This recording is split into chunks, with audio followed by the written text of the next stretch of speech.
নমস্কার বন্ধুরা, SB academic সেন্টারে প্রত্যেকটা ছাত্রছাত্রীকে স্বাগত। তো দেখতে পাচ্ছ আজকে আমি দশম শ্রেণীর সলভ করেছি রায় মার্টিন প্রশ্নবিচিত্রা 2027 সালের volume 1 first and second summative evaluation test. খুবই গুরুত্বপূর্ণ এই বইটা সলভের জন্য প্রচুর ছাত্রছাত্রী রিকোয়েস্ট করছে, তাদের জন্য এটা সলভ করে দেওয়া হচ্ছে। তোমরা সম্পূর্ণভাবে ভিডিওটা দেখতে থাকো। যারা নতুন সদস্য আছে অবশ্যই চ্যানেলটাকে সাবস্ক্রাইব করবে এবং সমস্ত বন্ধুদের মধ্যে শেয়ার করবে। আজকে আমরা page number 169 physical science solve করেছি। এই পেজটা সলভের জন্য রিকোয়েস্ট করেছে। তাহলে দেখেছিস যে স্যার কথা বলছে, সামনাসামনি দেখতে পাচ্ছিস। বাবু তোমাদের বলছি না, তোমরা লিখতে থাকো। আমাদের টোটাল 10 মিনিটের ক্লাস আছে। এই ক্লাসে 10 মিনিটের একটা টোটাল সেট আমরা সলভ করব। পেজ নম্বর 169 একদম ফটাফট করে খাতা পেন বের করো আর শুরু করে দাও লেখা। দেখো আমি ইম্পর্টেন্ট প্রশ্ন তার অ্যান্সার সমেত আমি বিস্তারিতভাবে আলোচনা করছি। দেখো এখানে যে স্কুলটা আছে, আমরা কিন্তু আজকে সেট 7 সলভ করেছি। কান্দি রাজা এমসি গার্লস হাই স্কুল, খুব গুরুত্বপূর্ণ স্কুল। এই স্কুলটা দেখো কী বলেছে একটু দেখে এই প্রশ্নগুলো। প্রথম প্রশ্ন 1.1-এ বায়ুমণ্ডলের কোন স্তরে ভ্যান অ্যালেন বিকিরণ বলয় দেখা যায়? খুব ইম্পর্টেন্ট কোশ্চেন, কিন্তু বহুত গুরুত্বপূর্ণ। আমরা জানি বায়ুমণ্ডলের কোন স্তরে ভ্যান অ্যালেন বিকিরণ দেখা যায়, অ্যান্সার হবে ম্যাগনেটোস্ফিয়ার। অ্যান্সার কী হবে? ম্যাগনেটোস্ফিয়ার। পরের প্রশ্ন 1.2-তে গ্যাস অণুর গড় বেগ সি এবং পরম উষ্ণতা টি হলে একদম চোখ বন্ধ করে অ্যান্সার কী হবে? সি এর অ্যান্সার কী হবে? সি এর অ্যান্সার হবে। চলো পরের প্রশ্ন আমাদের কী বলেছে 1.3-তে লম্ব আপতনের ক্ষেত্রে আলোক রশ্মির চ্যুতিকোণ কত হবে? 0 ডিগ্রি। লম্ব আপতনের ক্ষেত্রে আলোক রশ্মির চ্যুতিকোণ কত হবে? 0 ডিগ্রি হবে। 1.4-এ 10 সেন্টিমিটার ফোকাস দূরত্বের অবতল দর্পণ থেকে কত দূরত্বে একটি বস্তুকে রাখলে সমান আকারের প্রতিবিম্ব পাওয়া যাবে? অ্যান্সার হবে 20 সেমি। এখানে কী করতে হবে? 10-এর সঙ্গে আমাদের 2 যদি মাল্টিপ্লাই হয় তার মধ্যে 20 সেন্টিমিটার কিন্তু এর অ্যান্সার বেরোচ্ছে। ঠিক আছে, কী বলছে বুঝতে পারছো? 1.5-এ আমাদের চোখের রেটিনায় যে প্রতিবিম্ব গঠিত হয় তাহলে অ্যান্সার হবে সৎ অবশীর্ষ। আমরা জানি যে আমাদের চোখের যে রেটিনা আছে, চোখের মধ্যে রেটিনা আছে তোমরা জানো, এই যে প্রতিবিম্ব গঠিত হয় সেটা কী হবে? সৎ অবশীর্ষ। 1.6-এর প্রশ্ন কী বলেছে? 20 পারমাণবিক সংখ্যা বিশিষ্ট মৌলিক কোন পর্যায়ে অবস্থিত? তোমরা জানো অ্যান্সার হবে 4 হবে। অ্যান্সার কী হবে? বি এর অ্যান্সার হবে 4 হবে। 1.7-এ নাইট্রোজেন অণুর বন্ধন গঠনকারী ইলেকট্রনের সংখ্যা কত হবে? সি এর অ্যান্সার 6। অঙ্কটা যদি না পারিস অ্যান্সার কী হবে? অ্যান্সার হবে 6 হবে। ঠিক আছে, খুবই গুরুত্বপূর্ণ প্রশ্ন, খুব ইম্পর্টেন্ট প্রশ্ন।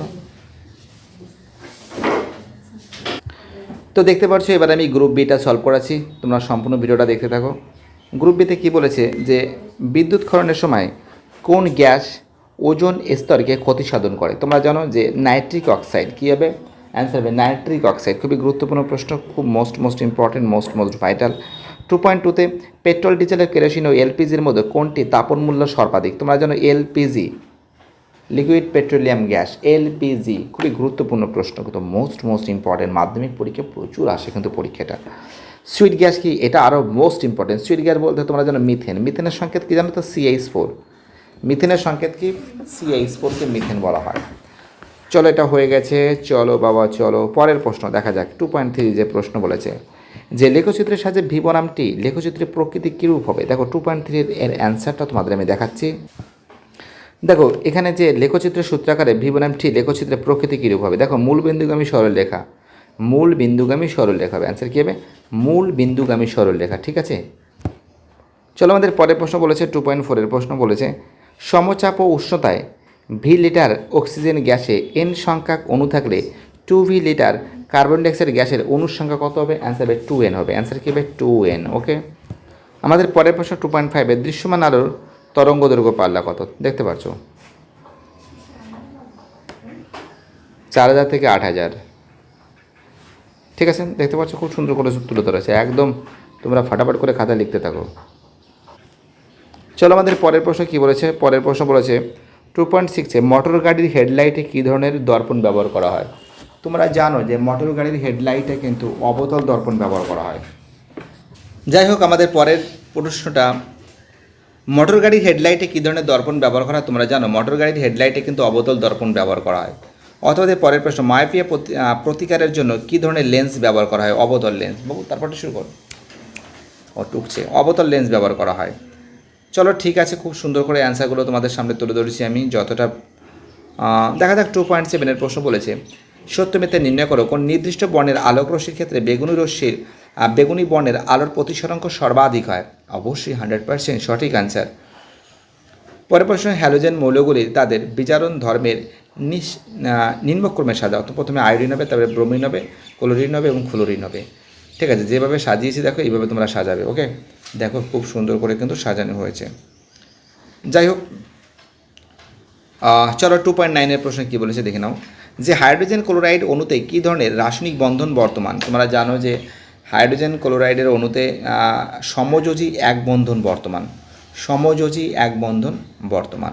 ওকে, খাতায় টুকতে হবে, কিন্তু বসে থাকলে হবে না, খাতায় টুকতে হবে, বুঝলে? চলো পরের প্রশ্ন, আমাদের নেক্সট কোশ্চেন কী বলেছে, শূন্যস্থান পূরণ করো। তড়িৎযোজী যৌগের ড্যাশ দ্রাবকে দ্রবীভূত করে? তোমরা জানো তড়িৎযোজী দ্রবকে মেরু দ্রাবকে দ্রবীভূত হয়। কী হবে? মেরু হবে, ময়াকার রয় হস্যু। ঠিক আছে, মেরু। ওকে, তো যাই হোক, এগুলো সলভ হয়ে গেছে। এবার আমি তোমাদের গ্রুপ সিটা তোমাদের দেখাচ্ছি।